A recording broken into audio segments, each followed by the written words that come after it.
So good morning dear student, welcome back in HWA current affairs classes. आज हम लोग पढ़ने वाले हैं 25 मार्च 2025 का करंट अफेयर। सारे ही क्वेश्चन मैंने इंपॉर्टेंट एंड सेलेक्टिव लिए हैं, तो जो भी बच्चे हमारे सब्सक्राइबर हैं या फिर पहली बार जुड़ रहे हैं, तो आप लोग वीडियो में लास्ट तक बने रहिएगा। लास्ट में जो क्वेश्चन मैंने पूछा है उसका आंसर आपको कमेंट बॉक्स में देना है। तो जो बच्चे पहले से वीडियोस देख रहे हैं उनको पता होगा कि मैं डेली करंट अफेयर की क्लास में लास्ट में आपसे क्वेश्चन पूछता हूँ, जिससे आपके करंट की तैयारी और अच्छे से हो जाए। और मेन बात है कि कम टाइम में करंट को प्रोवाइड कराना। तो चलिए शुरू करते हैं। पहला क्वेश्चन आपके सामने है, हाल ही में नए वित्त सचिव किसे नियुक्त किया गया है? नया वित्त सचिव कौन बना है? तो ये बन गए अजय सेठ। अब हम बात कर लेते हैं कुछ महत्वपूर्ण नियुक्तियों से।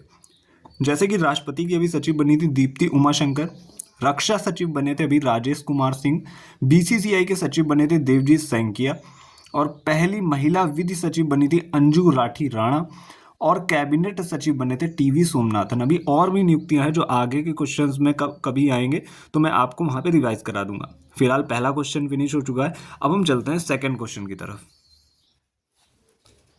तो हम लोग आ चुके हैं अपने नेक्स्ट क्वेश्चन पे। बात कर लेते हैं दूसरे क्वेश्चन की। हाल ही में सर्रा जाफरानी को किस देश का प्रधानमंत्री नियुक्त किया गया? तो ये बनी है ट्यूनीशिया देश की प्रधानमंत्री। बात करते हैं इन्होंने किसकी जगह ली, तो इन्होंने कामेल मद्दारी की जगह ली है, उनकी जगह पे इनकी नियुक्ति हुई है। और वहाँ की इकोनॉमी अभी ज़्यादा गिर रही थी, इस वजह से इनको इस्तीफा देना पड़ा और इनकी जगह पे अभी सर्रा जाफरानी को ट्यूनीशिया का प्रधानमंत्री नियुक्त किया गया है। बात करते हैं ट्यूनीशिया की कैपिटल की, तो वो ट्यूनिस है। ये भी आप लोग याद रखिएगा, कई बार कैपिटल से भी क्वेश्चन आ जाता है। अब हम बात करते हैं थर्ड नंबर के क्वेश्चन की। थर्ड नंबर का क्वेश्चन मैं आपको पहले भी पढ़ा चुका हूँ। हाल ही में 46 मिलियन टन सफ़ेद हाइड्रोजन कहाँ खोजा गया? सफ़ेद हाइड्रोजन का भंडार कहाँ खोजा गया? तो ये मोसेल क्षेत्र में, फ्रांस में पड़ता है, वहाँ पे खोजा गया। बात करते हैं इसकी कीमत कितनी होगी। लगभग इसकी कीमत आकी गई है, तो ये है 92 मिलियन डॉलर्स। ये आप लोग ज़रूर याद रखिएगा। और ये प्रदूषण रहित है। मेन बात है ये प्रदूषण रहित है, इसमें कार्बन का उत्सर्जन नहीं होता, और इसको भविष्य का ईंधन भी कहा जाता है। तो ये था क्वेश्चन नंबर थर्ड। अब हम बात कर लेते हैं क्वेश्चन नंबर फोर्थ की। फोर्थ क्वेश्चन क्या है? हाल ही में RK श्रीराम कुमार को संगीत कला निधि पुरस्कार दिया गया, इनका संबंध किससे है? तो ये एक वायलिन वादक है। मोस्ट इंपॉर्टेंट क्वेश्चन हो जाता है, संगीत कला निधि पुरस्कार इनको मिला है। अब हम बात करते हैं नृत्य के क्षेत्र में किसे दिया गया, तो ये मिला है उर्मिला सत्यनारायण को, जो कि भरतनाट्यम से संबंध रखती हैं। अब हम एक और पॉइंट को कवर करते हैं। पद्म विभूषण अभी 2025 में दिया गया था, तो ये मिला था लक्ष्मी नारायण सुब्रमण्यम को। ये भी आप लोग सारे क्वेश्चन, जितने भी पॉइंट मैं आपको अभी लिखा रहा हूँ, वो सारे ही आपके लिए इंपॉर्टेंट हैं और ये सारे एग्जाम में आने के लायक हैं, तो सारे कहीं ना कहीं आप लोग नोट ज़रूर कर लीजिएगा। अब हम बात कर लेते हैं अगले क्वेश्चन की, यानी कि क्वेश्चन नंबर फिफ्थ की। तो हम बात करने वाले हैं क्वेश्चन नंबर फिफ्थ की। बड़े ध्यान से इसको सुनिएगा। हाल ही में जल शक्ति अभियान, यहाँ पे जो है थोड़ा मिस हो गया, अभियान कैच द रेन 2025 की शुरुआत कहाँ से की गई? तो ये शुरू किया गया है हरियाणा से, देवीलाल स्टेडियम से। याद रखिएगा आप लोग। थीम की बात करें, मोस्ट इंपॉर्टेंट हो जाती है थीम। थीम क्या है? जल संचय जन भागीदारी थीम है, और ये पहली बार दिल्ली से बाहर शुरू हो रहा है। इससे पहले 2021 में दिल्ली में शुरू किया गया था। तो ये इन्फॉर्मेशन मैंने नेक्स्ट पेज पे दे रखी है। चलते हैं नेक्स्ट पेज पे। तो अब हम आ चुके हैं नेक्स्ट पेज पे। 2021 में इस अभियान को न्यू दिल्ली में राष्ट्रपति रामनाथ कोविंद ने शुरू किया था, ये आप लोग याद रखिएगा। और हरियाणा की बात हुई तो हरियाणा की कैपिटल है चंडीगढ़। यहाँ के चीफ मिनिस्टर हैं नायब सैनी और गवर्नर हैं बंडारू दत्तात्रेय। ये स्टैटिक के पॉइंट्स भी आप लोग याद रखा करिए। बात करते हैं अगले क्वेश्चन की, यानी कि क्वेश्चन नंबर 6 की। हाल ही में नामीबिया देश की पहली महिला राष्ट्रपति के रूप में किसे शपथ लिए या फिर किसे नियुक्त किया गया है?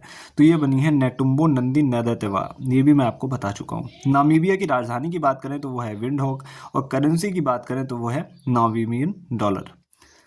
अब हम चलते हैं अगले क्वेश्चन पे, यानी कि क्वेश्चन नंबर 7 पे। तो हम बात करने वाले हैं अगले क्वेश्चन पे। अगला क्वेश्चन है हमारा, हाल ही में लॉन्च पुस्तक इमिनिएंट डिस्टॉर्शंस ट्विस्ट एंड ट्रुथ नामक पुस्तक के लेखक कौन है? तो ये उत्पल कुमार है। हमारी जो इतिहास की पुस्तकें हैं उसमें जो गलत इतिहास को दिखाया गया है, तो इन्होंने इसी को अपनी पुस्तकों में लिख रखा है। इस पुस्तक में लिख रखा है कि कैसे हमारे इतिहास को हमारी जनता तक गलत वे में प्रस्तुत किया जा रहा है। तो ये था अपना 7th क्वेश्चन। अब हम बात करने वाले हैं अगले क्वेश्चन की, यानी कि क्वेश्चन नंबर 8 की। क्वेश्चन नंबर 8 क्या है? हाल ही में वरिष्ठ नागरिक आयोग स्थापित करने वाला पहला भारतीय राज्य कौन बना है? तो ये बन गया है केरल। यह आयोग बुजुर्ग अधिकारी जो थे, जो रिटायर्ड हो चुके हैं, उनके कल्याण हेतु बनाया गया है। तो ये मोस्ट इंपॉर्टेंट क्वेश्चन हो जाता है, वरिष्ठ नागरिक आयोग, ये आप लोग याद रखिएगा। अब हम बात करने वाले हैं अगले क्वेश्चन की, यानी कि क्वेश्चन नंबर 9 की। क्वेश्चन नंबर 9 क्या है? तो क्वेश्चन नंबर 9 है, हाल ही में चाइना F1 ग्रैंड प्रिक्स 2025 का खिताब किसने जीता है? तो ये जीत लिया है ऑस्कर पियात्री ने, ये आप लोग नाम याद रखिएगा। 10वां क्वेश्चन है, हाल ही में NIIT विश्वविद्यालय के चांसलर कौन बने हैं? तो ये बन गए हैं अमिताभ कांत। NIIT की फुल फॉर्म की बात करें तो क्या है? National institute of information technology. कहाँ है ये? नीमराना अलवर, राजस्थान में पड़ता है। अब हम बात करते हैं आज के लास्ट क्वेश्चन की। लास्ट क्वेश्चन क्या है? मोस्ट इंपॉर्टेंट है। हाल ही में वर्ल्ड टीवी डे यानी कि विश्व टीवी डे मनाया गया। कब मनाया गया? तो ये 24 मार्च को मनाया गया है। बात कर लेते हैं थीम की। तो थीम क्या है? Yes we can and TB.